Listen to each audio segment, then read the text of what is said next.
오늘 말씀은 사도행전 3장 17절에서 26절 말씀을 사용하여 솔로몬의 행각에서 베드로가 강설하다입니다. 지난주 강설이 무엇이었습니까? 솔로몬의 행각에서 베드로가 강설하다입니다. 오늘은 같은 주제로 하나님께서 은혜의 방도인 말씀을 통해 풍성한 은혜를 주실 줄 믿습니다. 안진병이를 고친 것은 베드로가 아니라고 하였습니다. 예수님께서 하신 것을 아실 것입니다. 그렇지만 사람들은 고친 사람이 누구에게만 관심이 많습니다. 이런 현실 속에서 믿음의 생활을 하는 지팡이 교회는 지상태의 명령을 잘 감당하는 교회가 되기를 소망합니다. 구원하는 사람에게 필요한 것은 돈, 즉 생계를 유지할 수 있는 것입니다. 자, 생계를 유지하는 것이 그만큼 사람에게는 중요한 것입니다.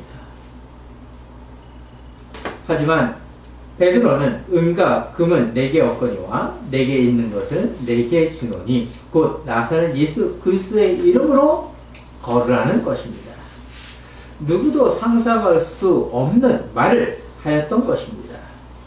그 말은 실제적으로 안진뱅이를 걷기도 하고 뛰게도 하게 함으로 완전히 치유하였습니다. 이렇게 치유함을 받은 것은 놀라운 사건이었습니다. 베드로는 우리에게 인생에서 구해야 할 것이 무엇인가를 알려주기도 한 것이기도 합니다. 나는 삶에서 주님을 구하고 있습니까? 먹고 살기 위해서 하나님을 버리고 사람을 속이면서 돈에 욕심이 많습니까? 안진뱅이를 걷게 한 것은 예수님의 제자로서 무엇을 구해야 하는지 분명하게 드러낸 사건이기도 합니다. 그러면서 자신들에게 주목된 것을 바르게 가르쳐 주고자 솔로몬의 행각에서 강설한 것입니다. 사람들은 이 놀라운 일을 자신들의 눈으로 많은 사람들이 그들이 보았죠. 그래서 사도 베드로는 가르쳐주고자 솔로몬의 행각에서 강설한 것입니다. 사람들은 이 놀라운 일을 자신들의 눈으로 목격하기 때문에 놀라면서 더욱 베드로와 요한을 붙잡았던 것입니다. 베드로는 수많은 사람에게 이스라엘 사람들아 이 일에 왜 놀랍게 여기느냐? 우리 개인의 권능과 경건으로 이 사람을 걷게 한 것처럼 왜 우리를 주목하니라는 것입니다. 우리들은 지난주 강설을 통해서 알고 있습니다. 강설을 잘 들었기 때문에 기억할 수 있는 것이고 알고 있습니다. 그러면 베드로가 강조하고자 하는 의미를 나만 아는 것이 아니라 복음으로 전해야 하는 것입니다. 숨겨둘 수 없는 것입니다. 왜 안진뱅이를 고친 것인지 알려야 하는데 어떤 분들은 고친 것에만 관심을 두고자 합니다. 예수님이 누구신가 중요한 것입니까? 병을 고친 사람이 중요한 것입니까? 병이 치유되는 것에만 더 중요한 것입니까? 무엇이 중요합니까? 베드로의 강설을 통해 강설한 것이 무엇이었습니까? 베드로의 강설을 듣기 전에는 이해할 수 없지만 그렇다 쳐요. 들은 후에는 어떤 마음이 들어야 하는 것입니까? 어떤 마음이 들어야 합니까? 사람이 중심입니까? 하나님 중심입니까? 내게 있는 이것을 내게 주더니 나사렛 예수 그리스도의 이름으로 일어나 걸으라는 의미가 무엇인지를 그들이 잘 알고 있는 구약의 조상 하나님과 빌라도가 놓아주기로 결의한 것을 아는 너희가 죽인 예수님이라는 것입니다. 안진뱅이를 고친 후에 주목하는 자들에게 너희가 죽인 예수님이 고치셨다는 것입니다. 베드로의 강서를 듣고 있는 그들의 죄를 분명하게 드러내므로 회개하도록 하는 것입니다. 베드로는 14절과 15절에서 거룩하고 의로우니 생명의 주라는 칭호를 사용하여 유대인들이 십자가에 못 박아 죽인 분이 예수님, 메시아라는 것입니다. 너희가 죽였지만 하나님께서 예수님을 영화롭게 했다는 것입니다. 그 일을 아는 우리들이 두 사도죠. 하나님이 죽은 자 가운데서 그를 살리셨으니 우리가 이 일의 증인이라는 것입니다. 이런 음성을 들었던 사람들의 반응을 생각해 보십시오. 아마도 놀랐을 것이고 두려워했을 것입니다. 자신들이 그토록 기다리던 메시아를 자신들이 죽였다는 것을 상상도 못했던 것입니다. 상상도 못했던 그들에게 베드로는 전하였던 것입니다. 베드로의 강서를 듣는 유대인에게는 상상 이상이었을 것입니다. 베드로의 강서는 메시아이신 예수님께서 생명의 주로서 부활하심으로 이제는 믿음의 선물로 주시며 그 믿음을 통해서 구원을 얻을 수 있다는 것을 안진뱅이를 통해서 전하였던 것입니다. 지팡이 교회는 지난주 강서를 통해서 본문을 차분하게 읽어야 한다고 했습니다. 안진뱅이의 사건, 등장인물들, 성전 미문, 솔로몬의 행각 등이 전달하고자 하는 의미를 생각하라는 것입니다. 안진뱅이가 성전 미문에서 오랫동안 구걸해왔지만 그 누구도 하나님이 누구신지를 아무도 가르쳐주지 않았던 것입니다.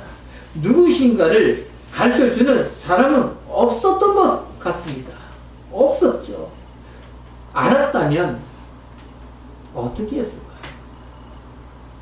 단지 유대인들에게는 구걸하는 사람으로만 보였을 것입니다. 자신들은 기도하러 성전에 가지만 정작 복음을 전하지 않았던 것입니다. 오늘날의 종교와 신앙, 그리고 성전과 예수, 그리고 교회와 세상, 예배당과 성전, 이런 의미를 모르는 분들이 많은 것 같습니다. 성전은 유대인에게 있어서 종교적인 핵심의 장소였습니다.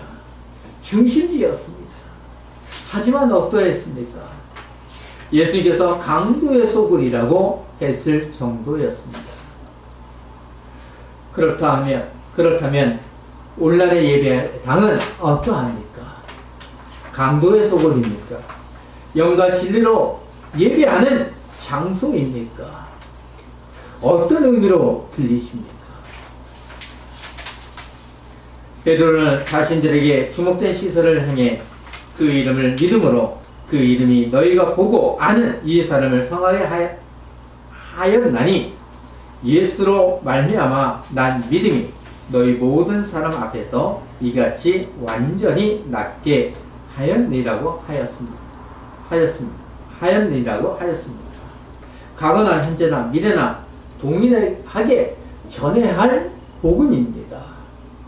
복음을 전함으로 그 누구나 예수님에게 돌이킬 수 있는 결단이 되어야 합니다. 오늘날 세상 사람들에게 나를 주목하게 하는 것은 하나님을 믿지 아니하는 것입니다. 이런 속임수에 넘어가는 현실을 보면 교회의 사명이 중요하다는 것을 알 수 있습니다. 베드로는 분명하게 16절에서 예수로 말미암아 난 믿음으로, 즉 예수님께서 하신 것을 강조하는 것입니다. 어떻게 보면 베드로의 믿음으로 보이는 것 같습니다. 하지만 아닙니다. 베드로는 말하고 행하는 것은 자신이지만 결코 자신의 권능이 아니라 예수님께서 행하셨다는 것을 설명하기 위해 믿음으로 했다는 것을 말하고 있는 것입니다. 자, 믿음으로 했다. 자신의 권능과 능력으로 하지 않았다. 바로 믿음으로 해놨다는 것은, 그래서 예수님으로 말미암아 난 믿음, 즉 내가 예수님을 믿음으로 인하여 했다는 것입니다. 자신을 자랑하는 것이 아니라 오직 예수님만 강조하는 것이 믿음입니다. 오늘 본문 17절을 보십시오. 형제들아, 너희가 알지 못하여서 그리하였으며 너희들도 그리한 줄 아노라. 베드로의 강서를 듣고 있었던 사람들은 죄책감으로 찔려 당했던 것 같습니다. 그래서 베드로는 너희가 캄캄한 어둠 가운데 있었던 까닭에 그렇게 한 줄로 안다는 것을 부드러운 목소리로 전하고 있습니다. 자, 이것이 얼마나 베드로가 이처럼 과거의 모습과 현재의 모습을 달라졌다는 것을 볼 수 있습니다. 그렇다고 해서 오해하지 마십시오. 자, 부드러운 목소리로 말했다고 해서 오해하지 마십시오. 용서를 하는 것이 아니라 돌이키라는 것입니다. 너희들은 솔로몬의 행각에서 베드로의 강서를 듣는 사람들이죠. 종교 지도자들이 지혜로운 줄 알고 예수님을 거부하고 죽였다는 것입니다. 그런 무지는 형벌을 줄여줄 수는 있지만 자신의 행동에 대한 책임을 완전히 받을 수 없다는 것입니다. 받을 수 없습니다. 지파의교회는 매주 강서를 듣습니다. 하나님의 말씀을 들으면서 돌이키지 아니한다면 아마도 그 당시 사람들보다 더 무지한 사람일 수도 있습니다. 하지만 하나님의 은혜를 간구하며 회개를 통하여 용서함을 받을 수 있는 기회는 있을 것입니다. 하지만 의도적으로 예수님을 알고도 메시아이심을 알고도 거부하거나 성령을 해방하는 죄는 결단코 용서받을 수 없습니다. 오늘날 많은 사람들에게 복음이 전하여졌지만 믿지 않는 것은 자신을 믿는 것입니다. 이런 죄는 용서받을 수 없는 것입니다. 용서받을 수 없습니다.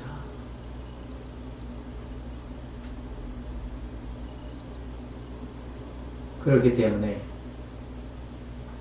하나님 앞에 국리의 영을 달라고 기도해야 되는 것입니다. 무지한 유대인들에게 18절 첫 시작을 보시면 그러나를 사용하고 있습니다. 유대인의 죄를 단순히 죄를 폭로하고 들춰내는 것으로 끝내지 않고 그러나라는 강조 접속사를 사용하여 이 모든 것이 영원하신 하나님의 계획의 성취하는 것을 말하고 있습니다. 18절을 보시면 그러나 하나님이 모든 선자의 입을 통하여 자기의 그리스도께서 고난받으실 일을 미리 알게 하신 것을 이와 같이 이루셨느니라. 이미 구약의 선자를 통해서 고난받으실 예수님을 전하였다는 것입니다.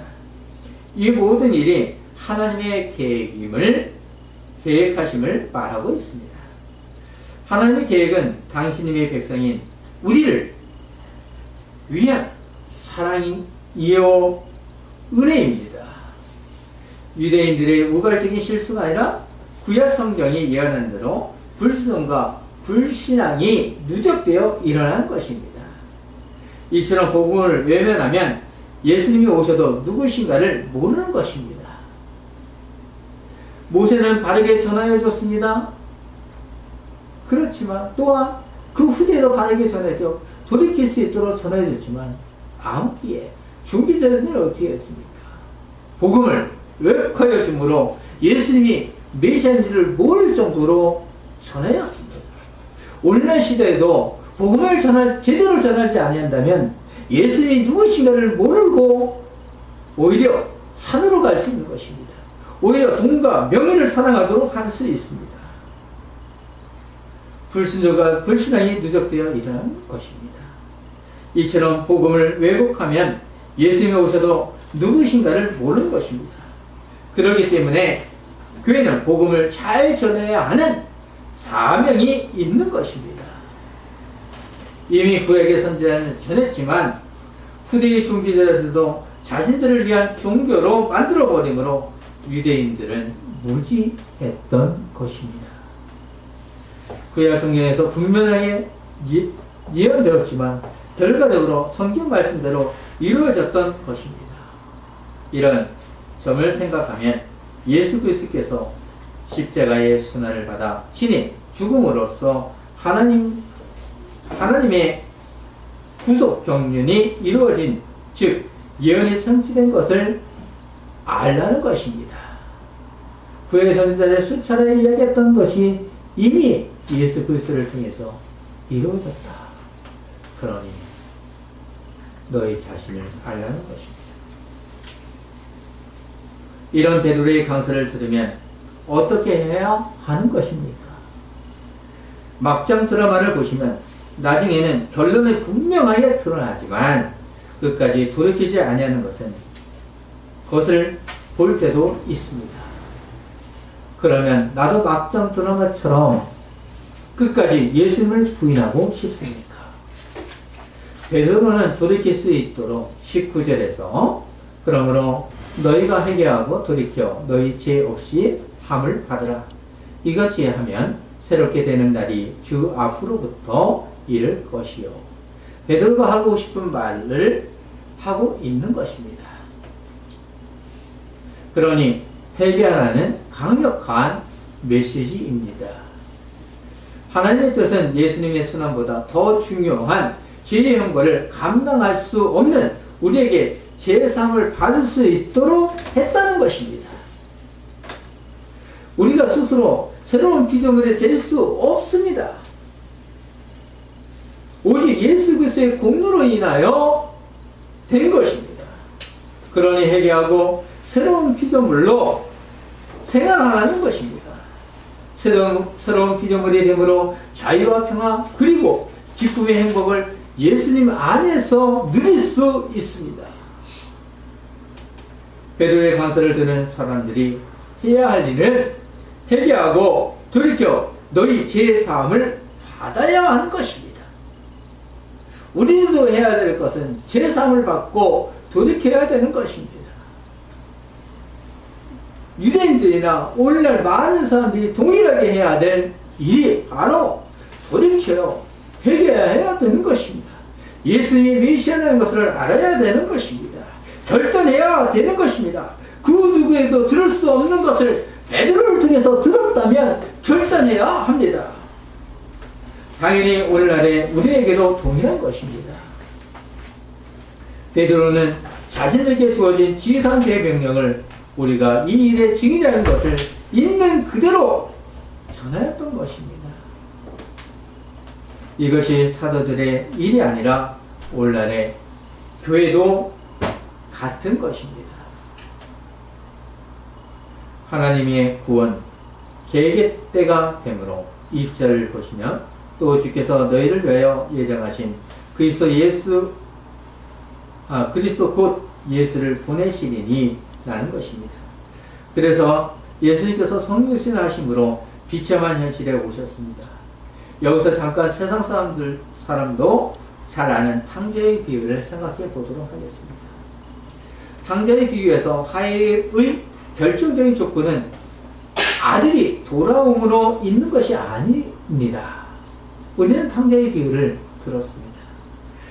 상처 입은 아버지의 반겨줌으로 받아들여줌으로 있습니다. 회개하고 돌이키는 자들에게는 탕자의 아버지처럼 예수님께서 반겨주시고 받아주시는 것입니다.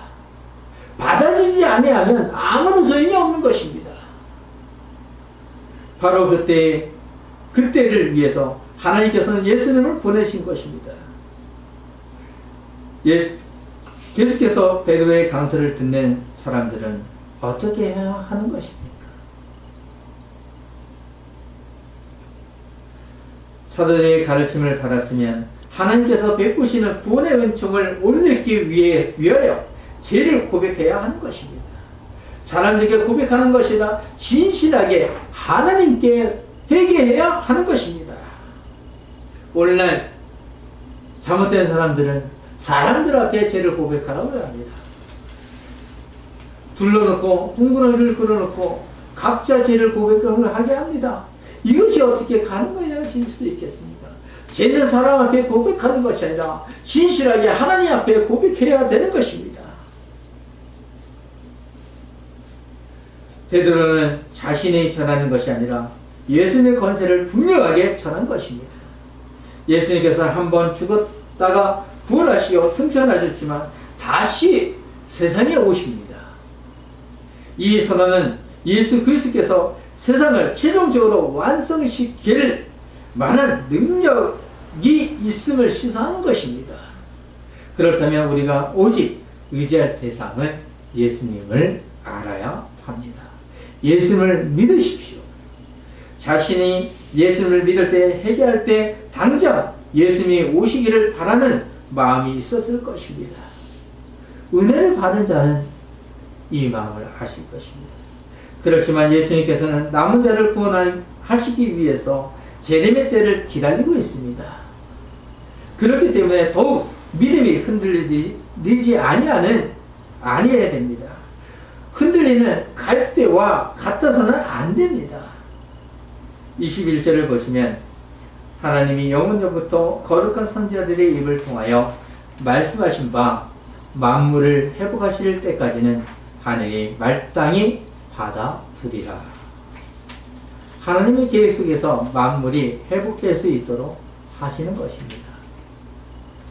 예수님께서는 이미 십자가를 지시고 부활하심으로 당신님의 백성인 우리가 회개할 수 있도록 하셨고 제사함을 받을 수 있도록 하셨습니다. 이것은 만물이 회복하도록 하시는 은혜입니다. 그런데도 주님을 알지 못하는 현실을 위해서 기도해야 합니다.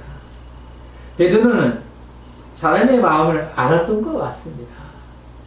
그래서 21절을 제발 아십시오. 알아듣고 제사함을 받으십시오. 주의 날이 기다리고 있다는 것을 전하고자 했던 것 같습니다.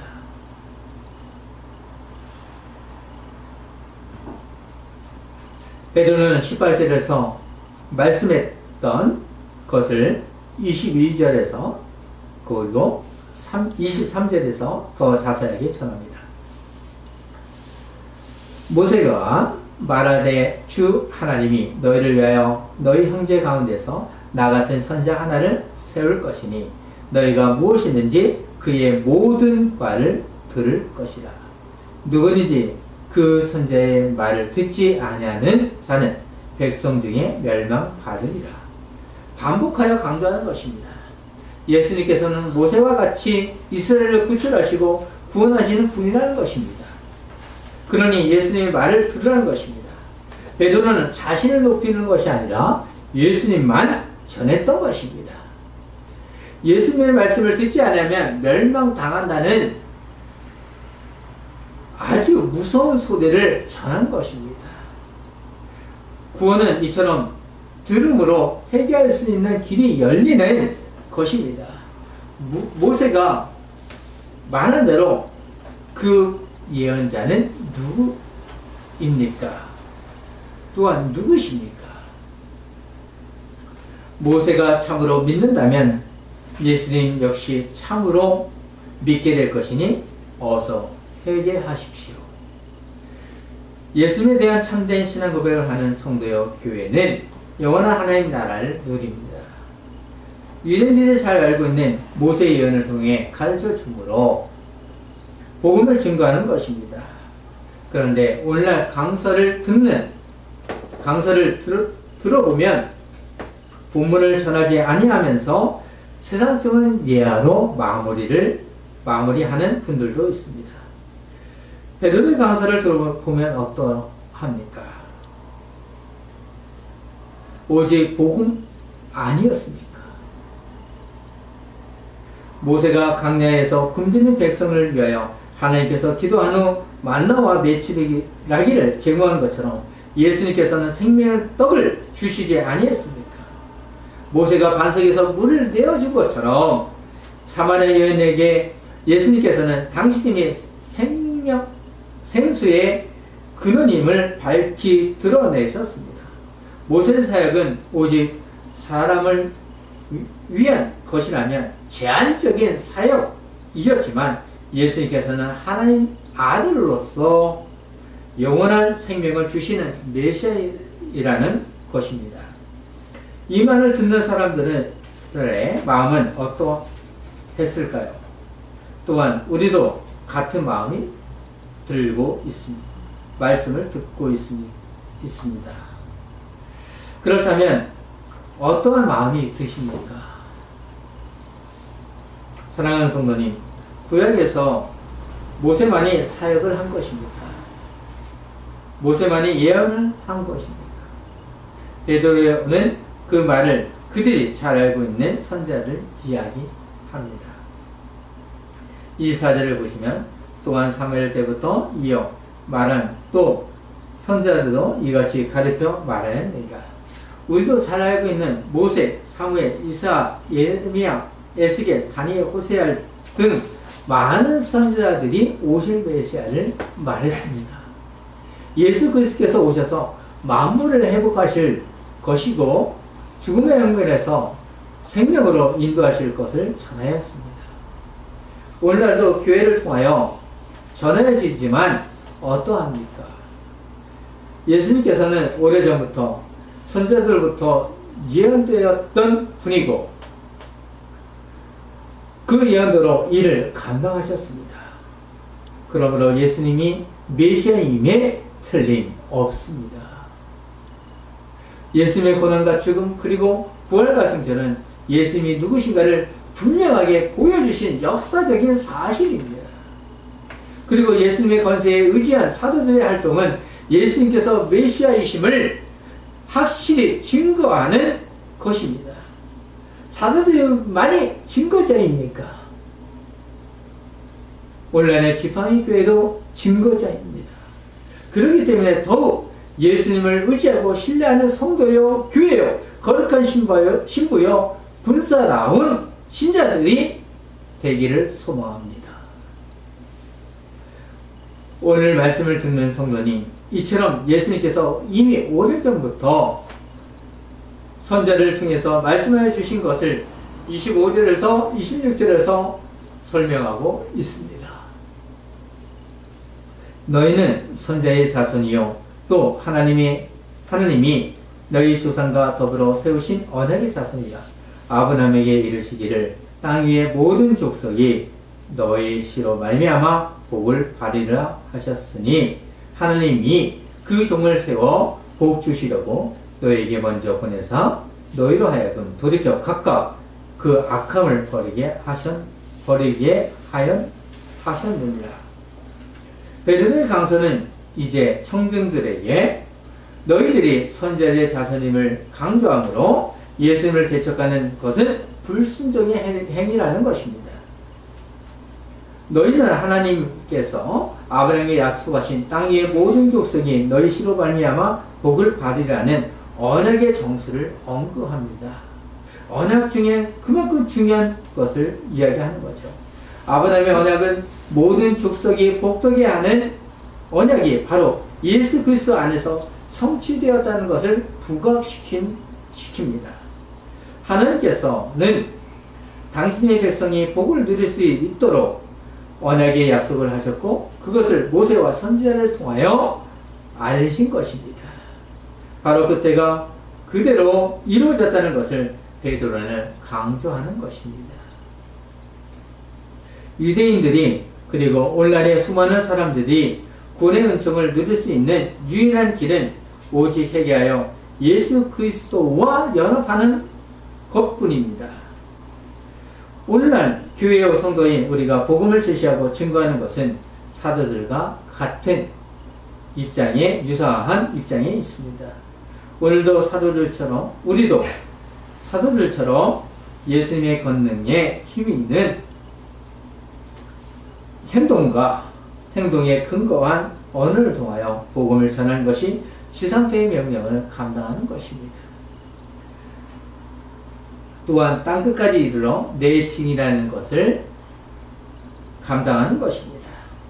유대인처럼 복음의 무지한 세상 사람들에게 그들과 사랑으로 전도하여 구원 얻을 기회를 전하여야 합니다. 그럴 때 성령님께서는 우리를 통해 너희로 하여금 돌이켜 각각 그 악함을 버리게 하셨느니라고 이루실 것입니다. 우리를 통해 남은 자들이 받을 복의 내용이 무엇입니까? 악함을 버리도록 하는 것입니다. 악함을 버림으로 제사함을 받는 것입니다. 우리를 통하여 그들이 복을 받는 것입니다. 악함을 버리고 제사함을 버림으로 그들이야말로 은혜를 받고 믿음을 소유할 수 있는 것입니다. 솔로몬의 행가에서 베드로의 강설은 하나님이 그 종을 세워 복 주시려고 너에게 먼저 보내사 너희로 하여금 돌이켜 각각 그 악함을 버리게 하셨느니라고 마무리했습니다. 회개하여 악함을 버리고 그리스도께 돌아오게 올 것을 보사는 것으로 사도의 간절한 강설은 끝을 맺습니다. 간절한 마음이 있는 거죠. 왜냐하면 베드로는 하나님의 은혜를 받게 하기 위해서 지금까지 그리스도를 증거했기 때문입니다. 베드로는 예수 그리스도의 사랑을 알기 때문에 예수 그리스도의 하나님의 사랑을 받았기 때문에 또한 이스라엘 유대인들이 은혜를 받기 위해서 예수 그리스도를 증거한 것입니다. 사랑하는 성도님, 결국 사도행전 3장에서 강조하는 것은 안진뱅이가 고침받는 기적 자체를 잘 알 수 있었을 것입니다. 안진뱅이의 치유 기적 자체만 강조하여 복음을 전한다면 우리는 나무만 보는 것입니다. 마치 숲을 못 보는 안목을 가진 자가 될 수 있습니다. 또한 유대인들과 같이 될 수 있습니다. 기적은 하나님 나라를 보여주는 표적에 불과합니다.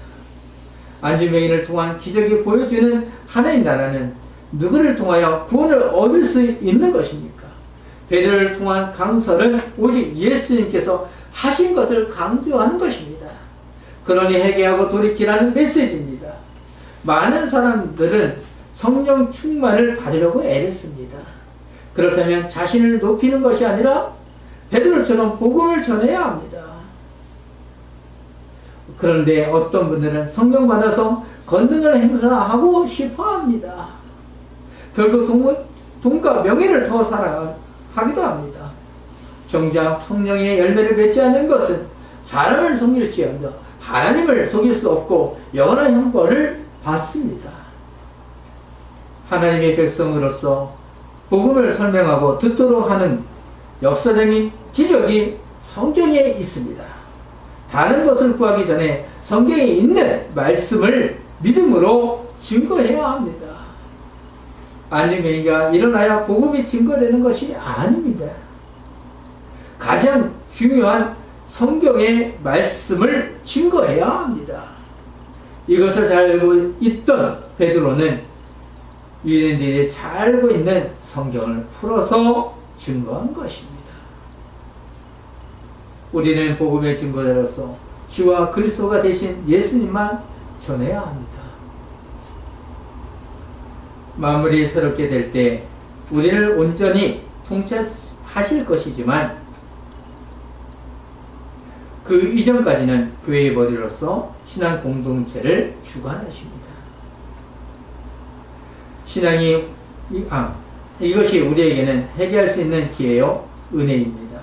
그렇지만 때를 놓치면 장차 재림하셔서 모든 정사와 그 모든 권세 그리고 모든 능력으로 해결하지 아니한 자를 멸하십니다.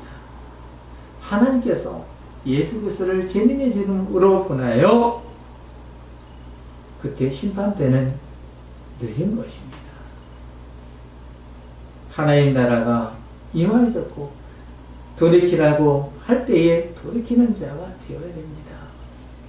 예수님께서 해결하라고 했다면 당연히 우리는 해결해야 되는 것입니다. 베드로의 강서는 회개하고 돌이키라는 것입니다. 베드로는 권능과 능력 그리고 권세 등을 물려받았다고 한마디도 하지 않습니다. 또한 사람에게 나를 인정해 달라고 하지도 않습니다. 오직 예수님께서 하셨다는 것입니다. 그렇다면 우리도 베드로처럼 해야 하는 것입니다. 베드로처럼 해야 되는 것은 당연한 것입니다. 오늘 말씀을 잘 아시는 성도님, 그리고 성령님께서 나의 마음을 움직여 주실 것을 믿으면서 기도로 마무리하도록 하겠습니다.